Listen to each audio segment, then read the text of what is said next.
اعوذ باللہ من الشیطان الرجیم بسم اللہ الرحمن الرحیم الحمد للہ رب العالمین والصلاة والسلام علی اشرف الانبیاء والمرسلین سیدنا و مولانا ابی القاسم محمد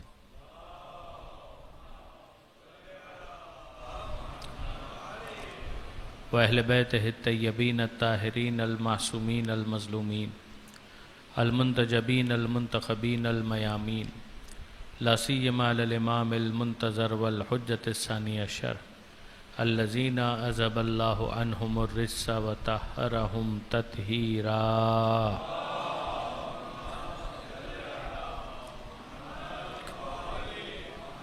واللعنۃ الدائمۃ الباقیۃ علی اعدائہم اجمعین من یوم ظلمہم الی قیام یوم الدین رب اشرح لی صدری ویسر لی امری واحلل عقدۃ من لسانی یفقہوا قولی واجعلنی خالصا لوجہک الکریم یا اللہ صلوات علی محمد وآل محمد.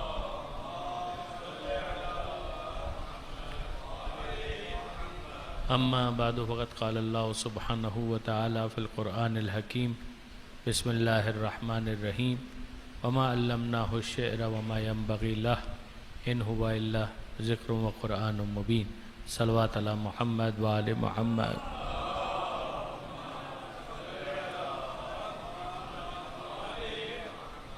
برادران عزیز و خارن محترم، ظاہر ہے کہ سورہ مبارک یاسین کے تعلق سے ہماری آج یہ آخری تقریر ہے اور آج سورہ یاسین کو ہم وائنڈ اپ کریں گے.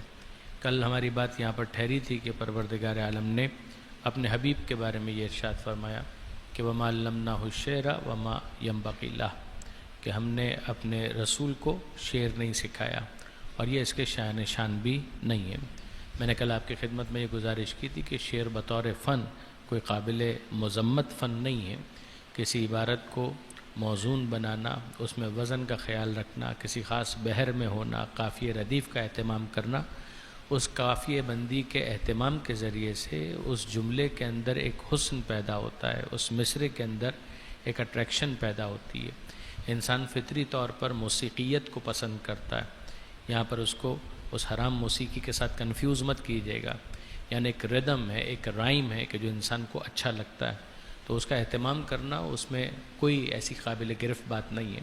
فقط اگر آپ اس ردم اور رائم کی بات کریں تو قرآن مجید کے اندر بھی آپ کو یہ کسی نہ کسی انداز سے نظر آئے گا. الرحمن علم القرآن خلق الانسان علمہ البیان الشمس والقمر بحسبان والنجم والشجر یسجدان. اگر میں آپ کے سامنے اس کا ترجمہ بھی نہ پڑھوں تو آپ محسوس کر سکتے ہیں کہ اس کے اندر ایک ردم اور ایک رائم بہرحال موجود ہے. وہ اس طرح سے نہیں ہے کہ جس طرح سے دو مصروں کے مرکب کو یا دو لائنز کے ایک کمپوزیشن کو آپ ایک شعر کہتے ہیں، اس طرح سے نہ بھی ہو، لیکن یہ کہ بہرحال اس کے اندر آپ کو ایک رائم نظر آئے گا. خود اسی سورہ کے اندر آپ نے دیکھا کہ یاسین والقرآن الحکیم انک لمن المرسلین علی صراط مستقیم.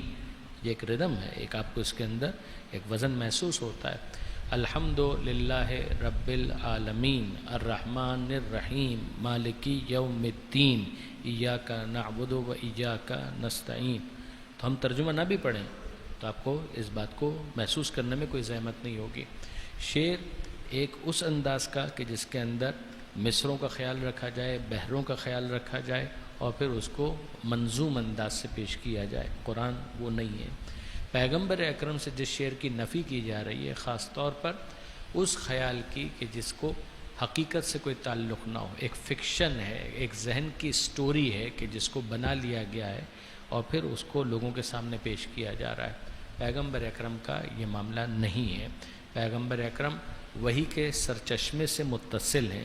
تو جب پروردگار عالم کی طرف سے وحی نازل ہو رہی ہے تو یہ کوئی فیبریکیشن نہیں ہے، یہ کوئی خیالی باتیں نہیں ہے، یہ میئر امیجنیشن نہیں ہے، ایک تصوراتی ایک وہمی تصویر نہیں ہے، بلکہ ایک ایسی چیز ہے کہ جو حقیقت سے تعلق رکھتی ہے. اور پروردگار عالم نے وہ حقیقتیں کہ جو غیب کی وجہ سے ایک عام انسان کے شہود میں آنے سے قاصر ہے، جو میرے اور آپ کے آبزرویشنل رینج میں نہیں آ سکتی ہیں، وہ پروردگار عالم نے اپنے حبیب کے لیے منکشف کی ہیں بذریعہ وحی. اور اب پیغمبر اکرم اس کو ہمارے سامنے بیان کر رہے ہیں. تو پیغمبر اکرم کا بیان کرنا کوئی امیجنری پروسیس نہیں ہے، اس کی وہاں پر نفی کی جا رہی ہے کہ وما علمناہ الشعر، یہ ہم نے اپنے رسول کو شعر نہیں سکھایا، وما ینبغی لا، اور یہ اس کے شان بھی نہیں ہے. ان ہوا الا ذکر و قرآن مبین، یہ تو بس اور بس ذکر ہے اور قرآن مبین ہے. ذکر کا مطلب کل میں نے گزارش کی تھی، ایک ریمائنڈر، ایک نصیحت، ایک یاد دہانی. و قرآن مبین، قرآن مبین، مبین یعنی کھلا ہوا. قرآن یعنی وہ کتاب کہ جس کی قرأت کی جاتی ہے، بار بار جس کو پڑھا جاتا ہے، نماز میں پڑھا جا رہا ہے، شب جمعہ پڑھا جا رہا ہے، جمعے کے دن پڑھا جا رہا ہے، ماہ رمضان میں پڑھا جا رہا ہے، روزانہ پڑھا جا رہا ہے. تو وہ کہ جس کو بار بار پڑھا جائے، جس کو ریپیٹیڈلی ریسائٹیشن کے مرحلے سے گزارا جائے، اس کتاب کو قرآن کہا جائے گا. یہاں پر قرآن سے مراد سوروں کا اور آیتوں کا وہ مجموعہ کہ جو ہم سب کے لیے بالکل واضح ہے. کیوں ہم نے نازل کیا؟ لِيُنذِرَ مَنْ كَانَ حَيًّا وَيَحِقَّ الْقَوْلُ عَلَى الْكَافِرِينَ. یہ بات اگر آپ کے ذہن میں ہو کہ ابتدا میں بھی یہ بات آئی تھی کہ ہم نے اس قرآن کو کیوں نازل کیا، تنزیل العزیز الرحیم لِتُنذِرَ قَوْمًا مَا أُنذِرَ آبَاؤُهُمْ فَهُمْ غَافِلُونَ. ہمارا مقصد ہے انذار، کہ اس کے ذریعے سے بیدار کیا جائے، جھنجھوڑا جائے، جگایا جائے. بیویئر، دھیان رکھو، آگے گڑھا ہے، گر مت جانا، یہ وارننگ دینا، یہ جو انداز ہوتا ہے اس کو انذار کہا جاتا ہے. یہاں پر پروردگار عالم نے ارشاد فرمایا لِيُنذِرَ مَنْ كَانَ حَيًّا، تاکہ ہمارا رسول انذار کرے اس کو کہ جو پہلے سے زندہ ہے. یہ نوٹ کرنے والی بات ہے کہ پروردگار عالم فرماتا ہے من کان حیًا، جو پہلے سے زندہ ہے. یعنی ایک تو یہ ہے کہ وہ پہلے سے طے کر چکا ہے کہ مجھے اس بات کو قبول کرنا ہی نہیں ہے. یعنی کوئی ایسی چیز کہ جو غیب سے متعلق ہوگی، جو ہماری آبزرویشنل رینج سے باہر ہوگی، میں اس کو مانوں گا ہی نہیں. یعنی ہر وہ چیز جو میری آبزرویشن کے اندر آتی ہے بس وہی ایک حقیقت ہے، میرا مشاہدہ، میرا تجربہ، اس کے بعد میں کسی اور چیز کو نہیں مانوں گا. اسلام کہتا ہے کہ نہیں، اگر تم نے یہ طے کر لیا then you are not the immediate addressee of the prophet. پھر پیغمبر اکرم کی تم ٹارگٹ مارکیٹ نہیں ہو، پھر تو تم پر حجت تمام کرنے کے لیے تم کو کال کیا جائے گا، تاکہ تم یہ نہ کہہ سکو کہ ہمیں تو کوئی بتانے والا آیا نہیں تھا. ورنہ اسلام یہ کہتا ہے، قرآن یہ کہتا ہے کہ نشانیاں اتنی موجود ہیں کہ جس کے بعد ہم ایک انسان سے یہ مان ہی نہیں سکتے کہ وہ اپنے آپ کو مقید کر کے سیٹسفائی ہو جائے کہ جو کچھ میرے مشاہدات میں آئے گا، آبزرویشن میں آئے گا، تجربے میں آئے گا، میں اسی کو مانوں گا، اس کے علاوہ میں کسی چیز کو نہیں مانوں گا. آپ کو یاد ہوگا اس سے پہلے میں نے عقلی ملازمات کے حوالے سے کچھ گزارشات پیش بھی کی تھیں کہ سائنٹیفک اپروچ جنرلی یہ ہے کہ ہم مشاہدے کی بات کرتے ہیں، ایکسپیریمنٹ کی بات کرتے ہیں، مگر پھر اس کے بعد وہ جو تھرمامیٹر کے اندر بخار کے حوالے سے ہماری بات آئی تھی کہ یہ جو آپ نے مانا تو کیا تھرمامیٹر کے اندر بخار آ گیا؟ آپ ایک عقلی ملازمے کی بنیاد پر مان رہے ہیں کہ نہیں، جب بخار ہوتا ہے اور اگر دہن کے اندر یہ تھرمامیٹر رکھا جائے تو یہ پارا یہاں تک اگر آ جائے تو اس کا مطلب یہ ہوتا ہے کہ وہاں پر یہ کچھ ہوا ہوگا. یا بالکل جس طریقے سے آپ کہتے ہیں there can not be smoke without fire, کہ اگر دھواں نظر آ رہا ہے تو پھر آگ تو لگی ہے. یہ کیسے ہو سکتا ہے کہ دھواں ہو اور آگ نہ ہو؟ تو یہ دھوئیں کو آپ نے دیکھا ہے، آگ کو تو آپ نے نہیں دیکھا. تو آپ کس طریقے سے آگ تک ایک کنکلوژن ڈرا کرتے ہیں جبکہ آپ نے اس کو دیکھا نہیں ہے؟ تو آگ کو آپ ایک نشانی مانتے ہیں اور اس کے ذریعے سے اس حقیقت تک پہنچتے ہیں کہ جناب آگ لگی ہے. بالکل اسی طریقے سے پروردگار فرماتا ہے کہ یہ جتنی نشانیاں ہیں، زمین، آسمان، سورج، چاند، ستارے، تمہارا اپنا وجود، تمہاری آنکھیں، تمہارا کان، یہ تمہارا دل، دھڑکن، یہ ساری چیزیں ہماری نشانیاں ہیں اور ان کے ذریعے سے تم خدا تک پہنچو گے. اگر تم کہو کہ نہیں، اس کے ذریعے سے ہم کو کچھ سمجھ میں نہیں آتا، ہم کچھ نہیں مانتے، تو ہم تمہاری یہ بات نہیں مانتے کہ تم واقعاً اپنی اس بات کے اندر سنجیدہ ہو. نہیں، تم اپنی اس بات کے اندر سنجیدہ نہیں ہو. لیکن پھر ٹھیک ہے، اگر یہ کسی کا موقف ہے تو پھر وہ جانے اور خدا جانے.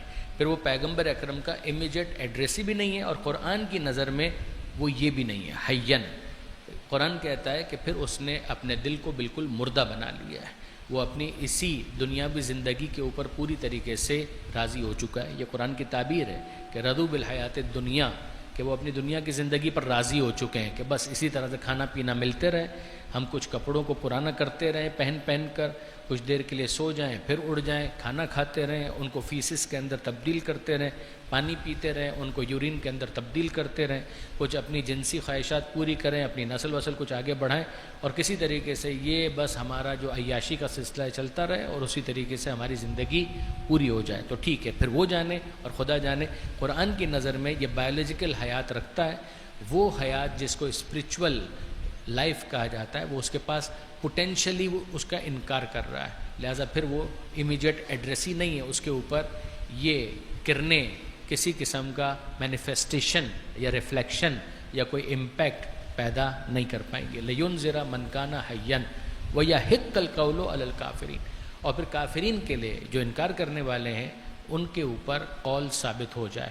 لَقَدْ حَقَّ الْقَوْلُ عَلَى أَكْثَرِهِمْ فَهُمْ لَا يُؤْمِنُونَ، جو پہلے ہم پڑھ چکے ہیں، یہاں پر اسی بات کو دوسرے انداز سے بیان کیا جا رہا ہے کہ کچھ اگر ایسے ہیں کہ جن کے اوپر اب تک حجت تمام نہیں ہوئی تو رسول کی اس بات کے آنے کے بعد، قرآن کی آیتوں کے نازل ہونے کے بعد ان کے اوپر حجت تمام ہو جائے گی۔ لِيُنذِرَ مَنْ كَانَ حَيًّا وَيَحِقَّ الْقَوْلُ عَلَى الْكَافِرِينَ۔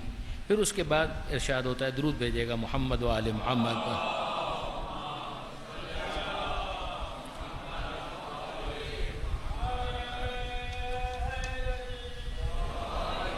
اولم یرو، کیا انہوں نے نہیں دیکھا، ان خلقنا لهم مما عملت ایدینا انعاما۔ اب ایک مرتبہ پھر کچھ نشانیوں پر گفتگو ہوگی اور چیزیں کنکلوژن کی طرف چلی جائیں گی۔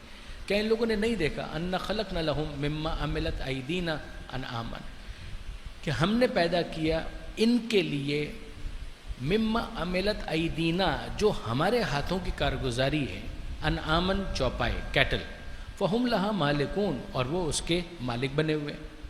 ہمیں ان کے مالک بننے پر اعتراض نہیں ہے، مگر ہم اس بات کی طرف متوجہ کرنا چاہتے ہیں کہ کیا انہوں نے نہیں دیکھا اس بات کو، یعنی کیا یہ نہیں جانتے کہ ہم نے پیدا کیا ہے مما عملت ایدینا، جو ہمارے ہاتھوں کی کارگزاری ہے، ہمارے ہاتھوں نے ان کاموں کو انجام دیا۔ یہ عربی زبان کے اندر بہت کامن ہے، بلکہ اردو میں بھی بڑا کامن ہے، ہاتھ کا قدرت کی طرف اشارہ کرنا، اس کے لیے استعمال ہونا۔ ہم یہ کہتے ہیں کہ فلاں کی ترقی میں ان کا ہاتھ ہے، تو وہاں پر ہاتھ سے مراد یہ پنجہ نہیں ہوتا ہے، وہاں پر مطلب ہوتا ہے اس کا کنٹریبیوشن۔ ہم کہتے ہیں ہر کامیاب انسان کے پیچھے اس کی زوجہ کا، ایک خاتون کا ہاتھ ہوتا ہے، تو ہاتھ سے مراد پھر آپ یہ انگلیوں والا ہاتھ نہ تلاش کریں، یا اگر ہم یہ کہیں کہ مثال کے طور پر ید اللہ فوق ایدیہم، خود قرآن مجید کی آیت ہے کہ اللہ کا ہاتھ ان کے ہاتھوں کے اوپر تھا، تو یہاں پر ہاتھ سے مراد یہ پنجہ نہیں ہے، یعنی اللہ کا سپورٹ، اللہ کی تائید، یہاں پر بھی اس سے مراد یہی ہے۔ اولم یرو، کیا یہ لوگ نہیں جانتے، ان خلقنا لهم، ہم نے پیدا کیا ان کے فائدے میں، مما عملت ایدینا، زور اس پر ہے کہ یہ کارگزاری ہماری ہے۔ کیا پیدا کیا، انعامن، وہ کیٹل، وہ مویشی، وہ گائے، وہ بھینس، وہ بھیڑ، وہ بکرا، بکری، جس سے دودھ بھی حاصل کرتے ہیں، جس سے اون بھی حاصل کرتے ہیں، پھر اس دودھ سے دہی بھی بنا لیتے ہیں، اس سے پنیر بھی بنا لیتے ہیں، اس سے 10 دوسری چیزیں بنا لیتے ہیں، لسی بھی بنا لیتے ہیں اور پتہ نہیں کیا کیا بنا لیتے ہیں۔ فہم لہا مالکون، تو وہ اس کے مالک بنے ہوئے ہیں۔ تو یہ مالک بننے پر ہمیں اعتراض نہیں ہے، مگر اس کا مالک بننے کے بعد جو حقیقی مالک ہے اس کو فراموش کرنے پر ہمیں یقیناً اعتراض ہے۔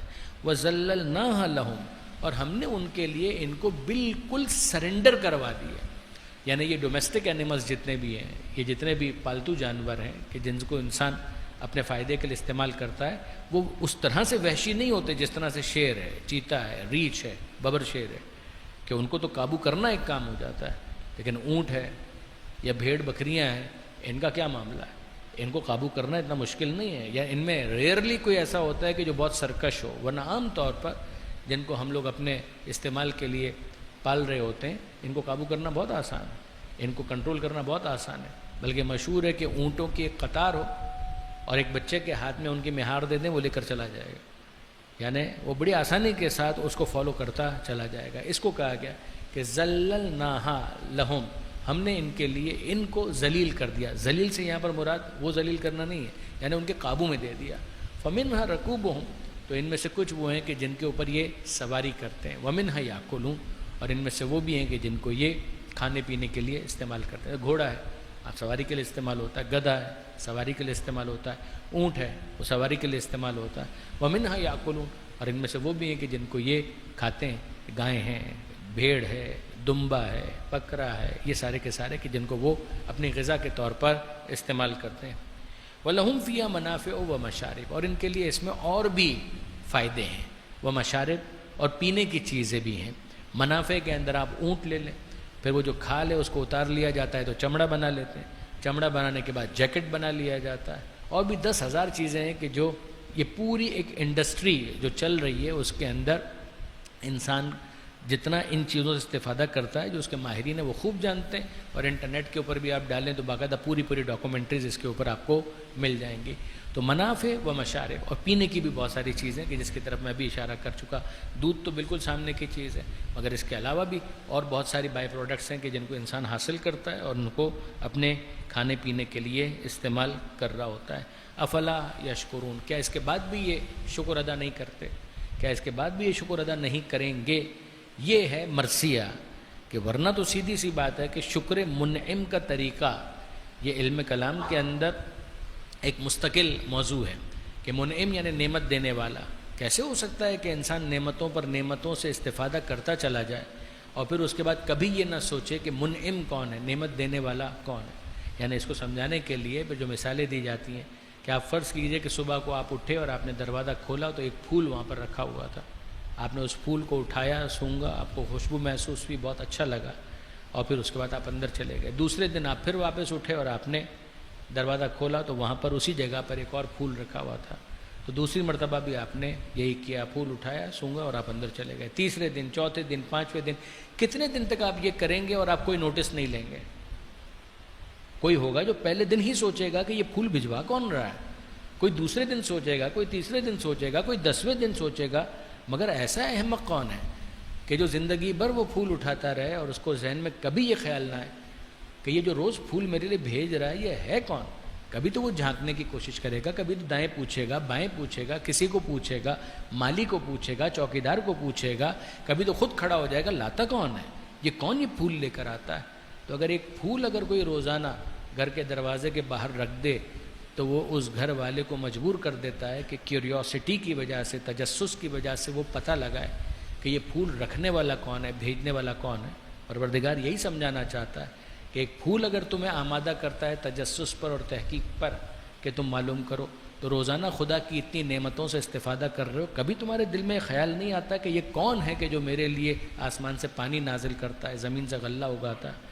کون ہے کہ جو ان مویشیوں کو میرے لیے پیدا کرتا ہے کہ جن کے گوشت سے میں استفادہ کر رہا ہوں، جس کے دودھ کو میں اپنے مشروب کے طور پر استعمال کر رہا ہوں؟ کہ کبھی تمہارے دل میں یہ خیال نہیں آتا کہ کوئی تو ہے کہ جو بھجوا رہا ہے، اور وہ ایسا نہیں ہے کہ تم سے رابطہ نہیں کر رہا، وہ تم سے رابطہ بھی کر رہا ہے۔ افلا یشکرون، تو کیا پھر بھی تم اس کا شکر ادا نہیں کرو گے؟ واتخذوا من دون اللہ آلہۃ لعلہم ینصرون۔ اب اس کے بعد ایک کیٹیگری تو وہ ہے کہ جو انکار کر دے، وہ کفر ہے۔ ایک کیٹیگری تو وہ ہے کہ جو انکار کر دے، وہ کفر ہے۔ یعنی انکار کا مطلب کیا ہوا کہ اس نے کہا کہ میں خدا کو مانتا ہی نہیں، بات ہی ختم ہو گئی، ایتھیزم کی طرف چلا، الحاد۔ ایک وہ ہے جو پولیتھیزم کی طرف چلا گیا۔ اسلام تو دونوں کے خلاف ہے، اسلام کہتا ہے ایتھیزم نو، پولیتھیزم نو۔ ایتھیزم کا مطلب ہے نہیں مانتے، ہے ہی نہیں کوئی خدا۔ پولیتھیزم کا مطلب یہ ہے کہ ایک سے زیادہ مانتے ہیں۔ کہ یہ بھی غلط ہے کہ جس میں انکار محض ہو، اور یہ بھی غلط ہے کہ جہاں پر خدا کے ساتھ پارٹنرز کو ایسوسیٹ کر دیا جائے، ند یا شریک قرار دیا جائے، کوئی پارٹنر خدا کے ساتھ ایسوسیٹ کر دیا جائے۔ اللہ لا الہ الا ہو، اللہ وہ ہے کہ جس کے سوا کوئی دوسرا خدا نہیں ہے۔ یہ اصرار ہے پروردگار عالم کا کہ لا الہ بھی کہنا ہے اور پھر الا اللہ بھی کہنا ہے، نہیں ہے کوئی خدا مگر اللہ، سب کا انکار اور خدا واحد کا اقرار۔ تو یہاں پروردگار عالم پہ فوراً ہی یہ ارشاد فرماتا ہے کہ واتخذوا من دون اللہ آلہۃ لعلہم ینصرون، اور انہوں نے اللہ کو چھوڑ کر اللہ کے ساتھ دوسرے خدا اور دوسرے معبود بھی بنا لیے۔ کیوں؟ لعلہم ینصرون، شاید کہ ان کی مدد کی جا سکے۔ تو انہوں نے بجائے اس کے کہ خدائی روٹ کو لیا ہوتا، خدا نے جو نظام ترتیب دیا ہے اس کو قبول کیا ہوتا، اس کا طریقہ کیا تھا کہ خدا کو مانتے، خدا کے بعد خدا جس رسول کو منوا رہا ہے اس کو مانتے، جس کتاب کو منوا رہا ہے اس کو مانتے، رسول جس وصی کو منوا رہا ہے اس کو مانتے، جس کو مولا منوا رہا ہے اس کو مانتے، اس کو اس ترتیب کے ساتھ مانتے۔ تو انہوں نے یہ کیا کہ نہیں، ترتیب کے بجائے وہ آ گئے کہ خدا اور خدا کے ساتھ، تو یعنی یہ جو چیز طول میں خدا کے حکم کے مطابق ہونی چاہیے تھی، انہوں نے اس طول میں خدا کے حکم کو ماننے کے بجائے خدا کے مقابلے پر دوسرے خدا بنانا شروع کر دیے۔ یہ بھی غلط، خدا کا انکار بھی غلط، اور اس طول میں خدا جن کو منوانا چاہتا ہے ان کی جگہ کسی اور کو لا کر رکھ دینا بھی غلط۔ یہ تینوں چاروں چیزیں غلط، یعنی خدا کا انکار غلط، خدا کو ماننے کے بعد خدا کے ساتھ کسی شریک اور پارٹنر کو ایسوسیٹ کر دینا یہ بھی غلط۔ خدا کو مانا اور ایک مانا، مگر خدا طول میں جس کو منوانا چاہ رہا تھا، جس کو نبی منوانا چاہ رہا تھا، اس نے کہا کہ نہیں اس کو نہیں مانیں گے، اس کو نبی مانیں گے۔ کہا یہ بھی غلط۔ کہا نبی کو تو مان لیں گے، مگر نبی نے جس کو اپنا وصی بنایا، امام بنایا، ولی بنایا، اس کو بھی نہیں مانیں گے۔ کہا یہ بھی غلط۔ میں ہمیشہ کئی مرتبہ میں نے مجالس کے اندر کہا، میں پھر آپ کی خدمت میں عرض کرتا ہوں کہ اگر کوئی ہم سے ہمارے عقائد کا خلاصہ پوچھے تو ہمارے عقائد کا خلاصہ چند جملوں میں یہ ہے کہ ہم کسی کو نہیں مانتے، صرف اور صرف خدا کو مانتے۔ ہم کسی کو نہیں مانتے، ہم صرف اور صرف خدا کو مانتے ہیں۔ یعنی اگر آل محمد کے مکتب کے بارے میں پوچھا جائے کہ تشیع کا علم کلام میں جو نظریہ ہے اس کا خلاصہ کیا ہے، خلاصہ یہ ہے کہ بس اس کو مانو، بس اس کو مانو، جس کو منوائے اس کو مانو، جس کو وہ جو منوائے اس کو وہ مانو، جتنوں کو منوائے اتنوں کو مانو۔ یہ ضد، یہ جو ضد ہے نا، اس کی کوئی گنجائش نہیں۔ بس اس کو مانو، جب اس کو مان لیا تو اس کو ماننے کے بعد جس کو منوائے اس کو مانو، جس کو وہ جو منوائے اس کو وہ مانو، جس کو وہ رسول منوائے اس کو رسول مانو، جس کو وہ امام منوائے اس کو امام مانو، جتنوں کو منوائے اتنوں کو مانو۔ وہ 5 کو منوائے تو 5 کو مانو، وہ 12 کو منوائے تو 12 کو مانو، وہ 14 کو منوائے تو 14 کو مانو۔ نہ ہمارا شخصیت پر کوئی اصرار ہے، نہ ہمارا عدد پر کوئی اصرار ہے۔ ہمارا اس پر بھی کوئی اصرار نہیں ہے کہ اس کو منواؤ گے تو مانیں گے، ہمارا اس پر بھی کوئی اصرار نہیں ہے کہ اتنوں کو منواؤ گے تو مانیں گے۔ ہمارا تو اصرار صرف اس بات پر ہے کہ مالک جس کو منوائے گا اس کو مانیں گے، جس کو جو منوائے گا اس کو وہ مانیں گے، جتنوں کو تو منوائے گا اتنوں کو مانیں گے۔ آپ نے غور کیا، ہمارا 12-14 پر کوئی اعتراض نہیں، ہمارا کوئی اصرار نہیں۔ وہ 12 لاکھ کو منواتا تو ہم 12 لاکھ کو مانتے، وہ 14,000 کو منواتا ہم 14,000 کو مانتے، وہ 14 کروڑ کو منواتا ہم 14 کروڑ کو مانتے۔ ہمارا کہنا صرف اتنا ہے کہ اس ایک کو ہم نے مانا ہے، وہ جس کو منوائے گا ہم مانیں گے، جتنوں کو منوائے گا ہم مانیں گے، جو منوائے گا ہم اس کو وہ مانیں گے۔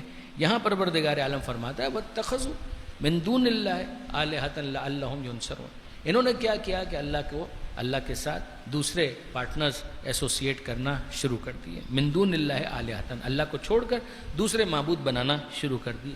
اور کس امید میں؟ لعلہم ینصرون، کہ شاید ان کی مدد کی جائے گی۔ لا یستطیعون نصرہم، ان کی استطاعت ہی نہیں ہے، ان کی کیپیبلٹی ہی نہیں ہے کہ وہ خدا کے مقابلے میں ان کی کوئی مدد کر سکیں۔ کیا مدد کر پائیں گے؟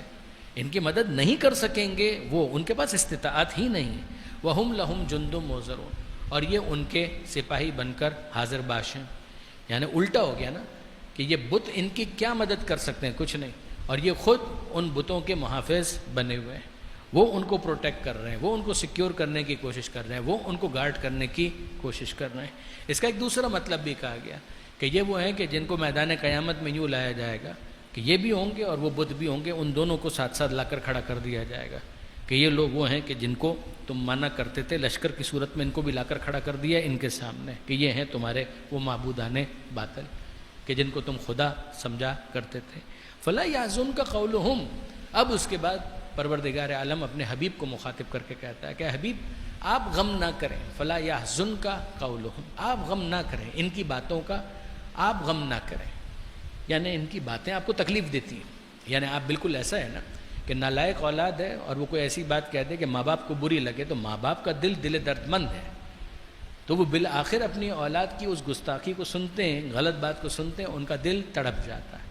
کہ وہی والا معاملہ پیغمبر اکرم کا ہے کہ ان کی تمنا یہ ہے کہ کسی طریقے سے ہر ایک کو راہ راست پر لائیں اور وہ جنت کے لیے کوالیفائی کر جائے۔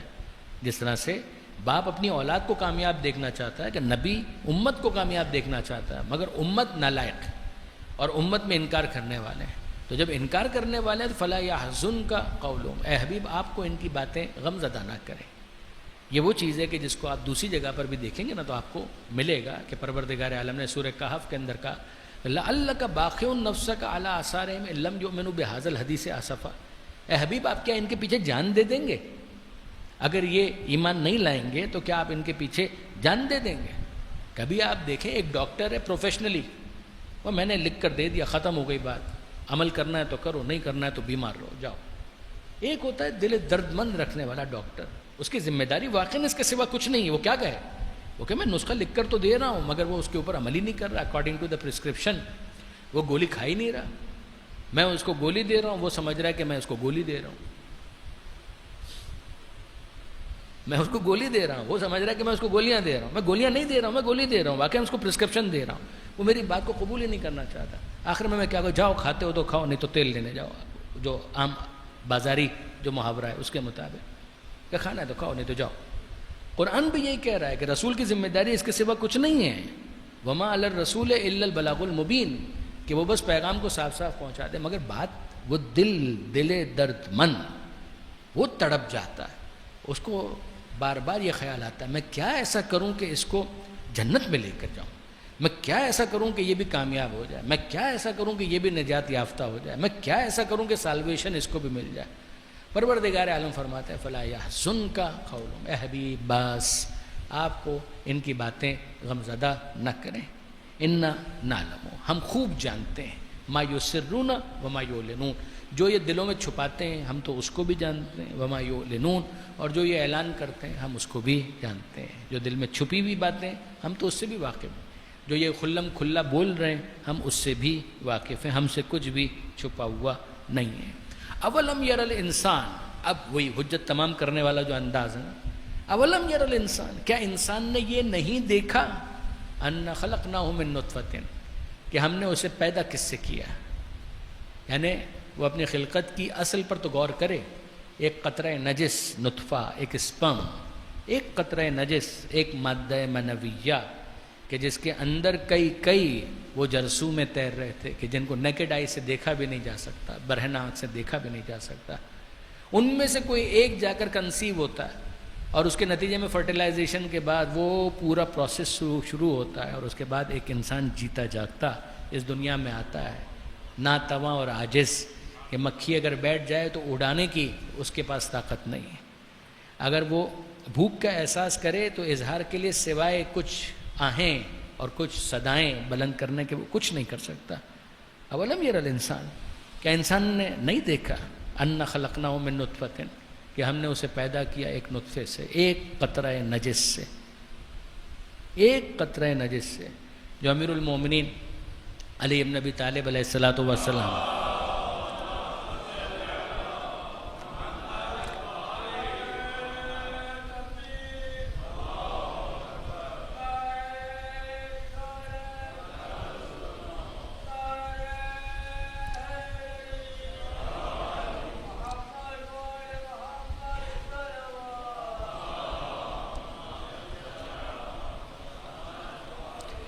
مولانا نجم البلاغہ کے اندر ارشاد فرماتے ہیں مال بنی آدم والفخر، بنی آدم کا غرور اور تکبر سے کیا تعلق ہو سکتا ہے؟ بنی آدم ایک عام انسان محض ہوتے ہوئے کیا اس کا تعلق ہو سکتا ہے تکبر کے ساتھ، ایروگنس کے ساتھ؟ اولہ نطفہ و آخرہ جیفہ، جس کی ابتدا ایک قطرہ نجس ہے اور اختتام ایک نجس مردار ہے، دو نجاستوں کے درمیان جو ساری زندگی گزار دے، اس انسان کی بھی یہ مجال ہے کہ وہ ایروگنٹ ہو کر تکبر کا مظاہرہ کرے، مغرور ہو سکے، غرور کا مظاہرہ کرے۔ اولہ نطفہ و آخرہ جیفہ، یہ امیر المومنین نے فرمایا۔ یہاں کیا اولم یر الانسان، کیا انسان نہیں دیکھتا، کیا اس نے نہیں دیکھا، کیا اس نے نہیں جانا، انا یقیناً ہم نے خلقناہ، ہم نے اس کو پیدا کیا من نطفۃ، ایک نطفے سے، ایک قطرہ نجس سے، فاذا ہوا خصیم مبین، اتنا بڑا ہو گیا کہ ہم سے لڑنے کے لیے آ گیا۔ خصیم مبین، خصیم کا مطلب ہوتا ہے لڑنے والا، خصومت دشمنی کو کہتے ہیں، خصیم دشمن، مخالفت کرنے والا، مبین کھلم کھلا، یہ کھلم کھلا ہم سے لڑنے کے لیے آ گیا، یعنی کہ اسے اور سے نہیں، اپنے خالق سے لڑنے کے لیے آ گیا. یہ اتنا بڑا ہو گیا. وہ جو قطرہ نجس سے ہم نے پیدا کیا تھا وہ اتنا بڑا ہو گیا کہ اب ہم سے کھلم کھلا لڑنے کے لیے آ گیا. میں اصرار کے ساتھ 4-5 دفعہ یہ جملہ عرض کر چکا ہوں. اب دیکھیے ہو کیا رہا ہے. اسے کیا کہا تھا؟ ضرب لنا مثلا ونسی خلقا. یہ ہمارے لیے مثال بیان کرتا ہے. یعنی آپ قرآن کا بھی خدا کا انداز تو دیکھیں. وَضَرَبَ لَنَا مَثَلًا یہ ہمارے لیے مثال بیان کرتا ہے. وَنَسِيَ خَلْقًا بھول گیا, اپنی خلقت کو بھول گیا. کس سے پیدا کیا تھا یہ بھول گیا. کیا تھا اور کیا ہم نے بنا دیا یہ بھول گیا. ہمارے لیے مثالیں بیان کرتا ہے اور اپنی خلقت کو بھول گیا. امیہ بن خلف یا عاص بن وائل یا کوئی مشرک سردار ملتا ہے کہ اس نے پیغمبر اکرم کے حوالے سے کہا کہ میں ایسی دلیل لے کر آیا ہوں کہ اب ان کو بالکل خاموش کر دوں گا. ہی ول ہیو نتھنگ ٹو سے, اسپیچ لیس کر دوں گا. ایک پرانی کوئی ہڈی وہ اٹھا کر لایا, وہ سیدھا پرانی ہڈی کسی جگہ سے اس کے ہاتھ لگی, وہ لے کر آیا. ہاں یہ پتہ نہیں کتنے 100 سال پرانی ہڈی لے کر آیا پیغمبر اکرم کے ساتھ اور کہا محمد تم اس ہڈی کے بارے میں کہتے ہو کہ خدا اس کو واپس سے زندہ کرے گا. قیامت کا دن ہوگا, روز محشر ہوگا, لوگوں کو جمع کیا جائے گا, وہ عدالت سجائی جائے گی اور اس کے بعد اس ہڈی کو پھر سے خدا زندہ کرے گا. اس ہڈی کے بارے میں تم یہ کہتے ہو. اور پھر یہ کہہ کر اس نے اپنے ہاتھوں سے اس ہڈی کو مسل کر چورا چورا کر دیا. روٹن بونز, بالکل اس کو پاؤڈر بنا دیا اور اس کے بعد اس کو اڑا دیا, زمین پر پھینک دیا اور کہا اس کے بارے میں تم یہ کہتے ہو کہ خدا اسے واپس زندہ کرے گا. اسے کوئی زندہ کر سکتا ہے؟ ضرب لنا مثلا ونسی خلقا. یہ ہمارے لیے مثال بیان کرتا ہے, ہمارے لیے دلیل لے کر آتا ہے بزوم خود, بخیال خود, کہ یہ ہمارے لیے مثال بیان کرتا ہے. اور کیا کہتا ہے؟ من یحیی العظام قال من یحیی العظام وہی رمیم. من کون؟ یحیی زندہ کرے گا, العظام ہڈیوں کو, ان ہڈیوں کو اب کون زندہ کر سکتا ہے؟ وہی رمیم جبکہ یہ چورا چورا ہو چکی ہیں, جبکہ یہ پاؤڈر بن چکی ہیں. اس کا جواب پروردگار عالم نے کیا دیا؟ ایک جواب تو پہلے دیا, نسیا خلقہ, یہ اپنی خلقت کو بھول گیا. اس نے اپنی ابتدائی خلقت کو فراموش کر دیا. اتنا کمزور حافظہ, اتنا کمزور حافظہ, بھول گیا تھا کیا. ہم نے ایک نجس قطرے سے پیدا کیا تھا, وہ نجس قطرہ بھی ہم نے پیدا کیا تھا. نجس قطرے سے پیدا کیا تھا نا, نجس قطرہ بھی ہم نے پیدا کیا تھا. نسیہ خلقہ, سوال یہ کرتا ہے من یحیی العظام وہی رمیم, کون ان ہڈیوں کو زندہ کرے گا جبکہ یہ چورا چورا ہو چکی ہوں گی. قل, اے حبیب ان سے کہیے, یحییھا الذی انشأھا اول مرہ, کم سے کم اس وقت یہ ہڈی تو ہے جس کے بارے میں تم پوچھ رہے ہو ان کو کون زندہ کرے گا. اسے وہی زندہ کرے گا جس نے اس وقت زندہ کیا تھا جب نہ یہ ہڈی تھی نہ چورا تھا. جو معدوم کو موجود بنا سکتا ہے, جو معدوم کو موجود بنا سکتا ہے, جو عدم کے پردے کو چاک کر کے اسے نعمت وجود سے سرفراز کر سکتا ہے, وہ ان ہڈیوں کو پھر سے لباس حیات نہیں پہنا سکتا, اسے زندگی کا لباس نہیں دے سکتا. تمہارا یہ خیال ہے. اس کا مطلب کیا ہوا؟ اب آپ غور کیجئے کہ یہاں پر خدا کی قدرت کو کوشچن کیا ہے. یعنی وہ شخص خدا کی قدرت کو چیلنج کر رہا ہے کہ خدا کی قدرت یہ کون کر سکتا ہے, یہ کون کر سکتا ہے. اس کا مطلب یہ کہ خدا نہیں کر سکتا تو نہیں کر سکتا, تو کس چیز کو چیلنج کیا؟ قدرت کو چیلنج کیا. دوسرے, علم خدا کو چیلنج کیا, علم خدا کو چیلنج کیا. بھائی مثال کے طور پر فرض کیجئے کہ اس کو آتا بھی ہے کہ کیسے پیدا کر دیا جائے, مگر اب وہ گیا کہاں؟ علم نہیں ہے اس کے پاس. یعنی وہ چیزیں اگر اس کو مل جائیں, اس کے پاس علم ہو کہ وہ کہاں کہاں ہیں, تو وہ جوڑ کے بنا دے گا. آپ یوں کہیے کہ مثال کے طور پر صاحب ایٹم بم کیسے بنتا ہے, سائنسدان کو معلوم ہے, علم ہے اس کے پاس, مگر قدرت کہاں ہے؟ آپ اس کو سارا مٹیریل لا کر دیں تو وہ اس کو جوڑ کر کچھ بنا دے گا. آپ یہ کہیں جناب یہ تو ایٹم بم کی بات ہو گئی نا, آپ روٹی کی بات کریں. کہ وہ بڑا اچھا شیف ہے, وہ روٹی بنا سکتا ہے, چکن بنا سکتا ہے, اس کے سالن بنا سکتا ہے, بنا سکتا ہے, علم ہے اس کے پاس. تو علم ایک چیز ہے. اور دوسرے ہے کہ آپ وہ چیزیں تو فراہم کریں, وہ کدھر ہیں؟ آپ چکن لا کر دیں نہیں اور اس کو کہیں بہت بڑے صاحب علم آپ ہیں تو بنا کر دکھائیے. کو بنا کر دکھائیں تو وہ چیز بھی تو لا کر دو, تب میں بنا کر دکھاؤں گا. اس کے بغیر کیسے بنا کر دکھاؤں گا؟ تو اگر سائنسدان بھی ہے تو اس کو لیبارٹری چاہیے، اس کو وہ ایمبینس چاہیے، وہ انوائرمنٹ چاہیے کہ جس کے ذریعے سے وہ اس کام کو انجام دے سکے. آئی اسٹل ریممبر کہ جب ہم لوگ MBA کر رہے تھے تو وہاں پر ایک فریز بہت استعمال ہوتا تھا، پرووائڈ نیسیسری ٹولز. کہ آپ نیسیسری ٹولز تو پرووائڈ کرو، آپ جو اپنے امپلائی سے کام لینا چاہتے ہو تو پرووائڈ نیسیسری ٹولز، اس کے بغیر وہ کیسے اس کام کو انجام دے گا. تو یہاں پر دو چیزیں ہیں کہ جن کو کوشچن کیا گیا، ایک ہے علم اور ایک ہے قدرت. علم پروردگار، قدرت پروردگار. یہاں پر پھر کیا کہہ رہا ہے؟ ضرب لنا مثلا ونسی خلقا، وہ ہمارے لیے مثال بیان کرتا ہے. ونسی خلقا، وہ اپنی خلقت کو بھول گیا. قالا، وہ کہتا ہے من یحیی العظام، کون زندہ کرے گا ان ہڈیوں کو، وہی رمیم، یہ تو چورا چورا ہو چکی ہیں، یہ تو پاؤڈر برادہ بن چکا. قل، اے حبیب ان سے کہیے، یحیی الذی انشأہا اول مرہ، ان کو وہی زندہ کرے گا کہ جس نے پہلے مرحلے میں ان کو زندہ کیا تھا، وجود دیا تھا. وہو بکل خلق علیم، اور وہ ہر طرح کی خلقت کا علم رکھتا ہے. نمبر 1، وہ ہر چیز کا علم رکھتا ہے. اس کے علم سے کچھ محو تھوڑی ہو گیا ہے. یہ تو انسانوں کا معاملہ ہوتا ہے کہ جوان ہو گئے پھر بوڑھے ہو گئے تو علم ختم ہونا شروع ہو گیا. یہ خدا کا معاملہ تھوڑی ہے. یہاں پر آپ قدر کریں، یقین جانیے برادران عزیز کہ وہ جو دینیات کی کتابیں بزرگوں نے لکھی تھی نا، صفات ثبوتیہ اور صفات سلبیہ، اس وقت تو رٹا لگاتے ہیں، لیکن یہ کہ کیا کمال کی چیز ہے. محل حوادث نہیں، پروردگار محل حوادث نہیں ہے.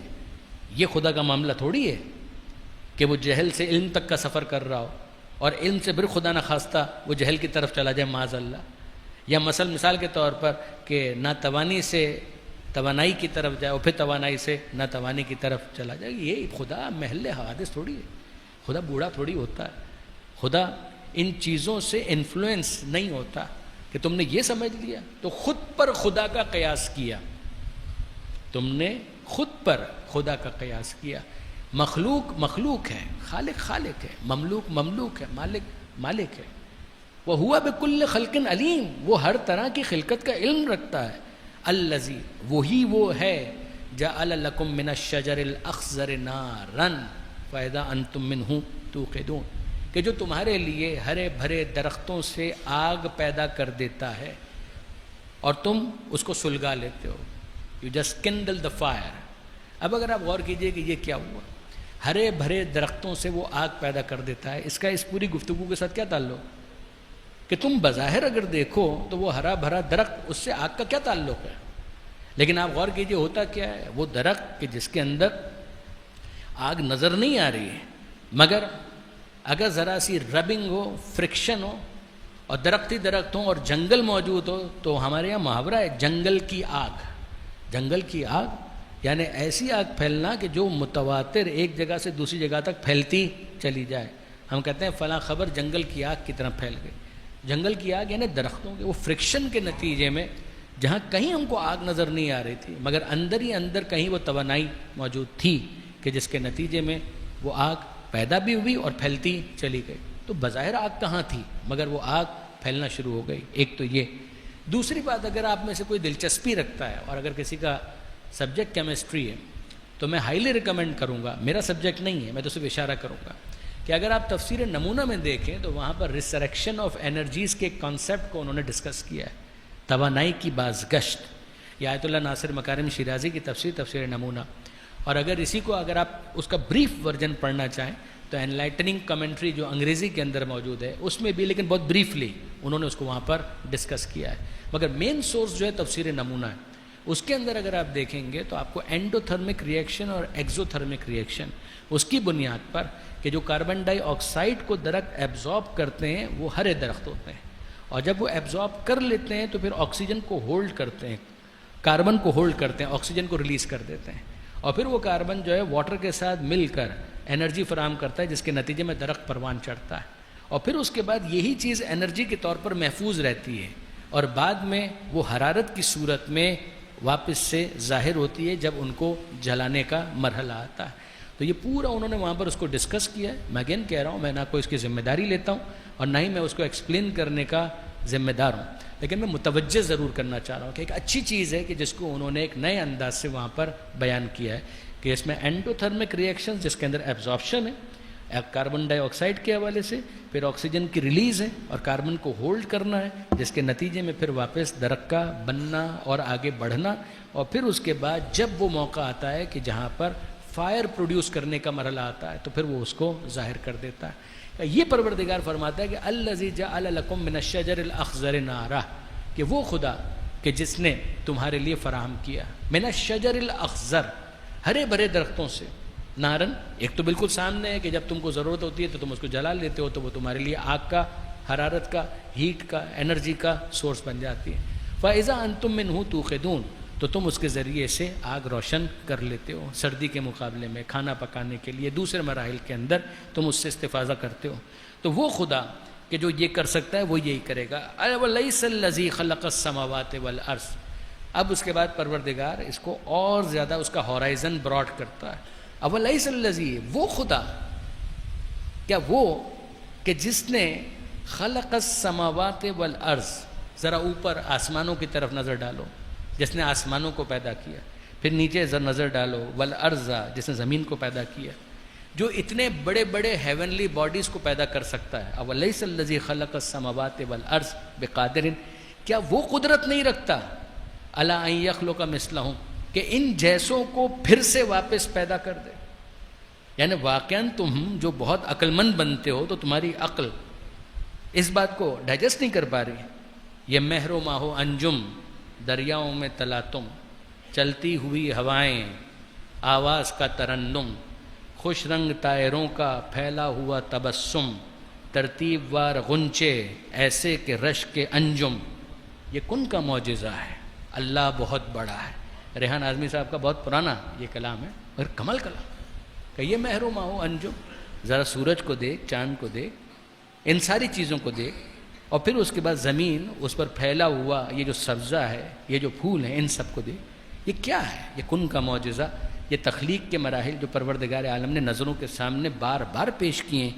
پروردگار فرماتا ہے ذرا آسمانوں کی طرف نظر ڈالو، اتنے سیارے ستارے تم نے دریافت کیے اور ابھی بہت کچھ ایسا ہے کہ جس کو تم دریافت نہیں کر پائے، ان کے حجم کو دیکھو، ان کے میگنیچیوڈ کو دیکھو، پھر اس کے بعد ذرا اپنے گریبان میں جھانک کر اپنے وجود کو دیکھو، تم کیا ہو ان سب کے سامنے۔ وہ خدا اتنے عرصے سے ان کو پیدا کر کے چلا بھی رہا ہے، تو تم کو اس دنیا سے گزارنے کے بعد پھر سے اگر ریسریکٹ وہ کر دے اور تم کو ایک مرتبہ پھر خلقت کا لباس عطا کر دے، تو کیا یہ خدا کے لیے کوئی مشکل کام ہے؟ اولیس الذی خلق السماوات والارض، وہ کہ جس نے آسمانوں کو پیدا کیا، زمین کو پیدا کیا، کیا وہ اس بات پر قادر نہیں ہے؟ بقادرن، نوٹ کیجئے گا، علم کی بات پہلے آئی اور اب قدرت کی بات۔ الا ان یخلق مثلہم، کہ ان جیسوں کو پھر سے واپس پیدا کر دے۔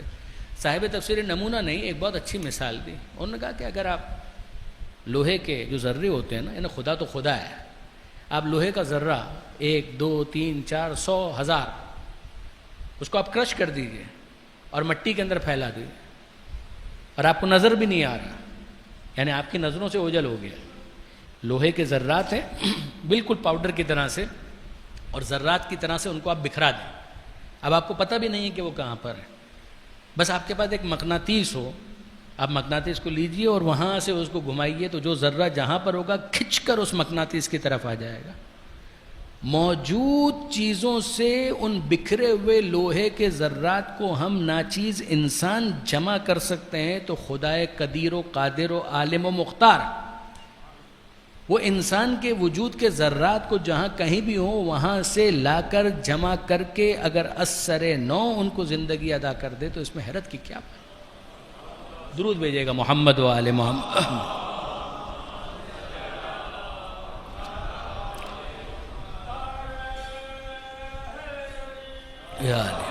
اولیس الذی، کیا وہ کہ جس نے آسمانوں اور زمین کو پیدا کیا وہ اس بات پر قدرت نہیں رکھتا؟ بلا، کیوں نہیں، وَهُوَ الْخَلَّاقُ الْعَلِيمُ، وہ خلاق بھی ہے اور وہ علیم بھی ہے۔ خلاق صیغہ مبالغہ ہے، بہت زیادہ خلق کرنے والا، خالق خلق کرنے والا، خلاق بہت زیادہ خلق کرنے والا۔ اس کو صیغہ مبالغہ کو سمجھانے کے لیے وہ عام طور پر جو مثال دی جاتی ہے وہ ہمارے یہاں بڑی بدنام ہے۔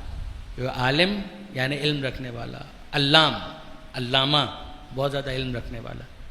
اور بدقسمتی ایسی ہے کہ ہمارے یہاں اس لفظ کی اتنی فضول خرچی ہوتی ہے کہ اس کا وہ وقار ہی باقی نہیں رہا۔ یعنی کسی کو معاذ اللہ جاہل کہنا ہو تو اس کو علامہ کہہ دیجیے. آج کل کے معاشرے کے اندر تو ہمارے پاس جو نارمز ہیں وہ بالکل تبدیل ہو گئے. وَهُوَ الْخَلَّاقُ الْعَلِيمُ کہ وہ بہت زیادہ خلق کرنے والا اور علم رکھنے والا ہے.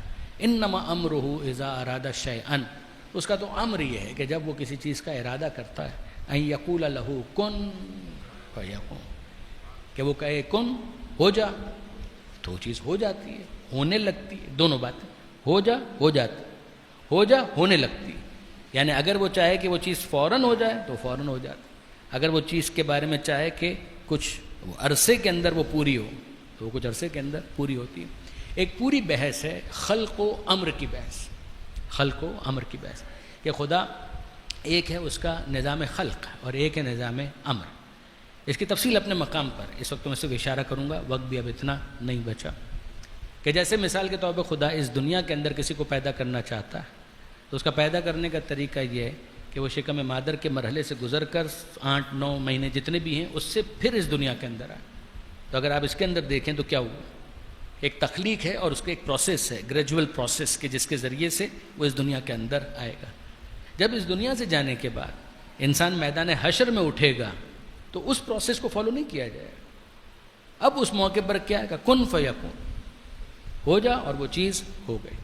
جیسے مسیح علیہ السلام کے بارے میں تھا, اس کے اندر اگر آپ غور کریں کہ جو باپ کا کنٹریبیوشن ہے اس کو مائنس کر دیا گیا, صرف ماں کے پروسیس کو رہنے دیا گیا, تو وہ صلب پدر والا وہ پورا سلسلہ بائی پاس ہو گیا.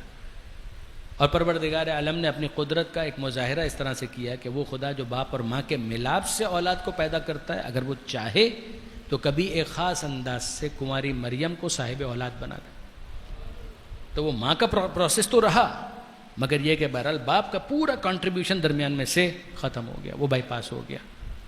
یہاں پر اگر آپ, جس کی وجہ سے جناب مسیح علیہ السلام کو کلمۃ اللہ بھی کہا جاتا ہے, ورڈ آف گاڈ, یہاں پر پروردگار عالم نے اس نظام امر کی بات, انما امرہ اذا ارادہ شیئا ان یقول لہ کن فیکون کہ اس کا امر یہ ہے کہ جب وہ کسی چیز کا ارادہ کرے تو بس اتنا کہے کہ ہو جا اور وہ ہو جاتا ہے. یہاں پر امیر المومنین علی ابن ابی طالب علیہ الصلوۃ والسلام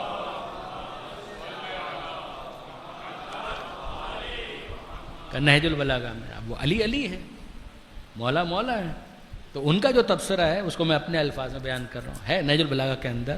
مگر مولا کائنات فرماتے ہیں جس کا خلاصہ یہ ہے, سوچنا بھی مت کہ خدا کہتا ہے تب وہ چیز ہوتی, سوچنا بھی مت کہ خدا کہتا ہے تب وہ چیز ہوتی ہے. خدا کہنے کا بھی محتاج نہیں, خدا کہنے کا بھی محتاج نہیں ہے کہ وہ کہے کن فیکون تو وہ چیز ہونے لگے. اس کا کہنا اس کا ارادہ ہے. لفظوں میں اتنی طاقت نہیں ہے کہ قدرت پروردگار کی منظر کشی کر سکیں. یہ لفظی تعبیر ہے کہ کن فیکون, ورنہ خدا کہنے کا بھی محتاج نہیں ہے.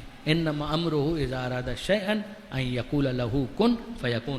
یہ کن فیکون کی وہ تفسیر اور تشریح ہے جو خود امیر المومنین نے ارشاد فرمائی. فسبحان الذی, بے عیب ہے وہ ذات, یہ لاسٹ آیت ہے. فسبحان الذی بیدہ ملکوت کل شیء, بے عیب ہے وہ ذات, بیدہ اسی کے دست قدرت میں ہے, اسی کے ہاتھ میں. ملکوت کل شیء اقتدار, یہ واو اور تا جو اس کے اندر آپ کو نظر آ رہا ہے یہ اور زیادہ ایگزیجریشن کے لیے, اس کے اندر اور زیادہ انٹینسٹی کو پیدا کرنے کے لیے. ملک, ملکوت, اقتدار اسی کے دست قدرت میں ہے. سارا ملک سارا اقتدار اسی کا ہے. کل شیء ہر چیز کا. وَإِلَيْهِ تُرْجَعُونَ اور اسی کی بارگاہ میں تم سب کو پلٹایا جائے گا. طوعاً وکرہاً, اچھا لگے تو بھی یہی ہوگا, برا لگے تو بھی یہی ہوگا. تم کو جانا اچھا لگے تو بھی یہ ہوگا, تم کو جانا برا لگے تو بھی یہ ہوگا. اگر نہیں جانا چاہو گے تو یہ پیسو وائس ہے, یہ نوٹ کیجئے. ترجعون, الیہ ترجعون, تمہیں اس کی بارگاہ میں پلٹایا جائے گا. پلٹایا جائے گا کا مطلب ہی ہے کہ وہ خود سے جانا نہیں چاہتا. یعنی ایک ایسا ہے نا میدان کے جہاں پر جانے کا انسان کو خود دل چاہ رہا ہے تو وہ کہے گا ہاں ہاں ہم تو جانا چاہتے ہیں. ایک یہ کہ نہیں میں تو نہیں جانا چاہتا, کہ تم نہیں بھی جانا چاہو تو تم کو پلٹا دیا جائے, کان سے پکڑ کر لے جایا جائے گا, فرشتے تم کو لے جائیں گے. یہ وہ کیفیت ہے برادران عزیز کہ جس کے اندر ولنگ نہیں ہے کہ انسان, وہ دل سے نہیں چاہتا. اور جب دل سے چاہتا ہے تو پھر کیفیت کیا ہوتی ہے؟ پھر یہ تھوڑی ہوتا ہے کہ تم کو پلٹا دیا جائے گا، پھر ہوتا ہے یا ایتھا النفس المطمئنہ، اے اطمینان رکھنے والے نفس، ارجعی الی ربک راضیۃ مرضیہ، پلٹ آ اپنے رب کی بارگاہ میں۔ تجھے پلٹانے کی ضرورت نہیں ہے، تجھے تو خود انتظار تھا کہ وہ وقت کب آئے گا کہ جب خدا کی طرف سے وہ ندا آئے کہ آجا میرے بندے، تو جب وہ ندا آ جائے تو پھر میں پلٹ کر جانے کے لیے آمادہ اور تیار ہوں۔ آپ نوٹ کیجئے کہ ہم کو سکھایا کیا گیا کہ جب کبھی مصیبت کا کوئی موقع آئے تو کیا کہو؟ بشر الصابرین الذین اذا اصابتہم مصیبہ، بشارت دیجئے ان صبر کرنے والوں کو جب ان پر کوئی مصیبت آتی ہے، قالوا انا للہ و انا الیہ راجعون، وہ کہتے ہیں ہم اللہ ہی کے لیے ہیں، اللہ ہی کی طرف ہمیں پلٹ کر جانا ہے، ہم اللہ ہی کی طرف جانے والے ہیں۔ تعلیم تو ہم کو یہ دی گئی ہے کہ اپنے آپ کو اتنا آمادہ اور تیار کرو کہ جب وہ ندائے آخیر آئے، جب وہ لاسٹ کال آئے تو تم خود سے خدا کی بارگاہ میں جانے کے لیے آمادہ اور تیار ہو جاؤ۔ مگر ظاہر ہے کہ سکھانے کے باوجود کہاں ہر ایک کے لیے ممکن ہے، کہاں ہر ایک اتنی آمادگی پیدا کر پاتا ہے۔ تو وہ کہ جن کے اندر آمادگی پیدا ہو جاتی ہے ان کے نفسوں میں اضطراب کہاں، وہ نفس نفس مطمئنہ، ان سے کہا جاتا ہے احترام کے ساتھ ارجعی الی ربک، پلٹا اپنے رب کی بارگاہ میں، راضیۃ مرضیہ، اس عالم میں کہ تو اپنے رب سے راضی، تیرا رب تجھ سے راضی۔ اور اگر ایسا نہیں ہے الیہ ترجعون، تو تم کو اگر اچھا نہیں بھی لگ رہا تو تمہیں اس کی بارگاہ میں پلٹا دیا جائے گا۔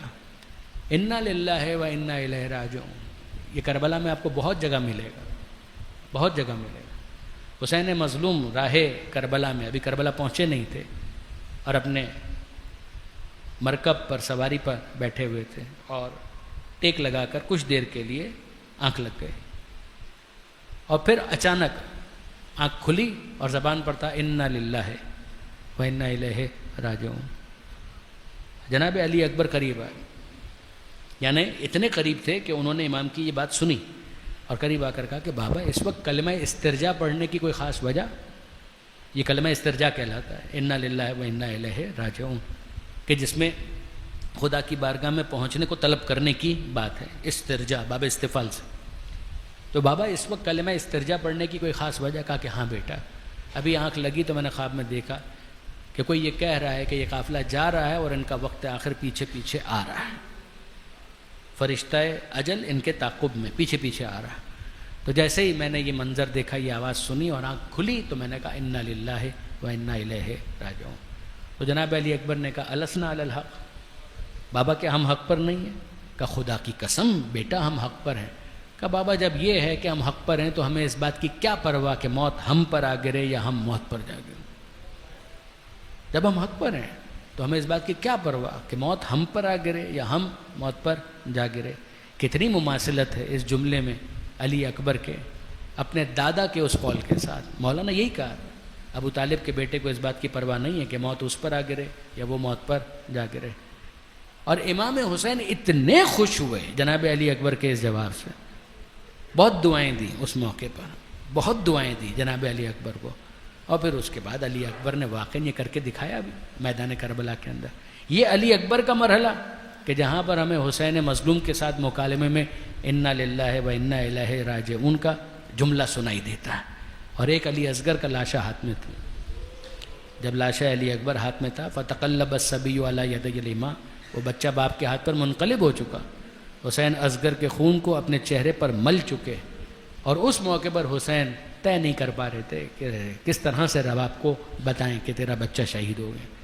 تو آپ جانتے ہیں کہ 7 مرتبہ آگے بڑھے اور 7 مرتبہ پیچھے ہٹے، اور زباں پر ایک جملہ ہے کہ انا للہ و انا الیہ راجعون رضا بقضائک و تسلیما لامرک، اے مالک میں تیری رضا پر راضی ہوں، میں تیرے امر کے آگے سر تسلیم خم کرتا ہوں۔ اور پھر جب رباب کے پاس پہنچے تو کہا رباب میں کون ہوں؟ کہا آپ میرے والی میرے والد۔ کہا ایک بات کہوں صبر کرے گی؟ کہا حکم کیجئے۔ کہا میں تیرے اصغر کو پانی نہ پلا سکا، تیرا اصغر اپنے خون سے سیراب ہو کر واپس آیا۔ الا لعنت اللہ علی الظالمین وسیعلم الذین ظلموا ایام منقلب ینقلبون۔ بارلا تجھے واسطہ محمد و آل محمد کا اس قلیل توسل کو قبول فرما، ان آنسوؤں کو جناب سیدہ کے رومال میں جگہ عطا فرما، قرآن پڑھنے، سمجھنے اور اس پر عمل کرنے کی توفیق عطا فرما۔ مالک تجھے واسطہ محمد و آل محمد کا، بیماروں کو شفا عطا فرما، بے روزگاروں کو رزق حلال عطا فرما، جو بے اولاد ہیں اولاد صالح عطا فرما، جو صاحبان اولاد ہیں اولاد کی تربیت کی توفیق عطا فرما۔ مالک تجھے واسطہ محمد و آل محمد کا، آل محمد کے ماننے والے، چاہنے والے جہاں کہیں بھی ہیں ان کی جان، مال، عزت و آبرو کی حفاظت فرما۔ خاص طور پر مملکت ایران کے اندر جو اس وقت خاص مسائل و پریشانیاں ہیں، جو جنگ کے معاملات ہیں، مالک ان سب کے اندر آل محمد کے ماننے والوں کو کامیاب اور کامران فرما۔ اے مالک تجھے واسطہ محمد و آل محمد کا، وطن عزیز پاکستان کو استحکام عطا فرما، وطن عزیز کو ہر قسم کی داخلی خارجی پریشانیوں سے محفوظ فرما، عزاداری عزاداروں عزاخانوں کی حفاظت فرما، زمانے کے امام کے ظہور میں تعجیل فرما، ہمیں ان کے اعوان و انصار میں شمار فرما۔ ایک اعلان اور سورہ فاتحہ کی میں آپ سے التماس کروں گا۔ آج اختتامی ہماری مجلس سلسلہ تو کل جاری رہے گا، ہمارا یہ پروگرام جو سورہ یاسین کے تعلق سے تھا مکمل ہو گیا۔ ایک اعلان یہ ہے کہ بہرحال سورہ یاسین کا ایک خلاصہ ہے، جو ایک بہت عمدہ کتاب ہے علامہ ذیشان حیدر جوادی علی اللہ مقامہ کی مطالعہ قرآن۔ اس میں انہوں نے پورے قرآن مجید کے جتنے بھی سورے ہیں ان کی تلخیص اور ان کا خلاصہ، ان کی سمری اختتام کتاب میں درج کی ہے، تو اس کو بھی آپ ہم انشاءاللہ دے دیں گے۔ تو فیس بک جو محفل کا ہے اس پر بھی، اور ہمارا جو اپنا پرسنل فیس بک کا پیج ہے اس کے اوپر بھی اس کو اپلوڈ کر دیا جائے گا۔ تو اگر آپ اس کو گو تھرو کرنا چاہیں، ریڈ آؤٹ کرنا چاہیں، تو ایک بہت اچھا خلاصہ ہے، سمری ہے کہ جس کو آپ وہاں پر پڑھ سکتے ہیں۔ آپ اپنے طور پر بھی اگر چاہیں تو اے آئی کے اندر اگر ڈالیں گے تو وہاں پر آپ کو پورا سورہ یاسین کا خلاصہ مل جائے گا، اس کو آپ وہاں پر پڑھ سکتے ہیں، اس کو فالو کر سکتے ہیں۔ بار اللہ تجھے واسطہ محمد و آل محمد کا، مرحومین کی مغفرت فرما، ان کے درجات کو بلند فرما، رحم اللہ من قرأ الفاتحہ۔ بسم اللہ الرحمن الرحیم، الحمدللہ رب العالمین الرحمن الرحیم مالک یوم الدین، ایاک نعبد و ایاک نستعین، اہدنا الصراط المستقیم صراط الذین انعمت علیہم غیر المغضوب علیہم ولا الضالین۔ بسم اللہ الرحمن الرحیم، قل هو اللہ احد اللہ الصمد لم یلد ولم یولد ولم یکن له کفوا احد۔ بسم اللہ الرحمن الرحیم، قل هو اللہ احد اللہ الصمد لم یلد ولم یولد ولم یکن له کفوا احد۔ بسم اللہ الرحمن الرحیم، قل هو اللہ احد اللہ الصمد لم یلد ولم یولد ولم یکن له کفوا احد۔ اللہم اغفر للمؤمنین والمؤمنات والمسلمین والمسلمات الاحیاء منهم والاموات، تابع بیننا وبینہم بالخیرات انکا مجیب الدعوات انکا علی کل شیء قدیر برحمتک یا ارحم الراحمین۔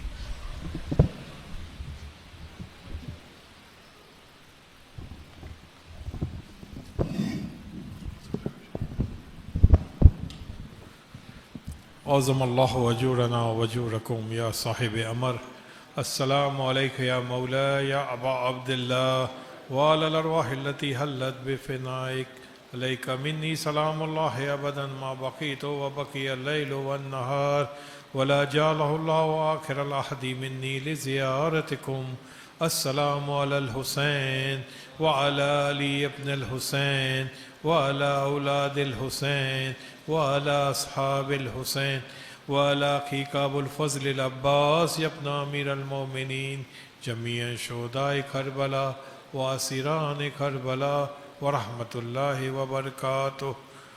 السلام علیک یا مولا یا غریب الغربا، السلام علیک یا مولا یا معین الضعفاء والفقراء، السلام علیک یا سلطان یا ابا الحسن یا علی ابن موسیٰ الرضا، روحی و جسمی لک الفدا۔ السلام علیک یا فاطمہ معصومہ ورحمۃ اللہ وبرکاتہ۔ السلام علیک یا حجت اللہ یا مولانا یا صاحب عصر والزمان، الامان الامان الامان من فتنة الزمان۔ السلام علیک یا خلیفۃ الرحمن، السلام علیک یا شریک القرآن، السلام علیک یا کعبۃ الایمان، السلام علیک یا امام الانس والجان، عجل اللہ تعالی فرجک وسہل اللہ تعالی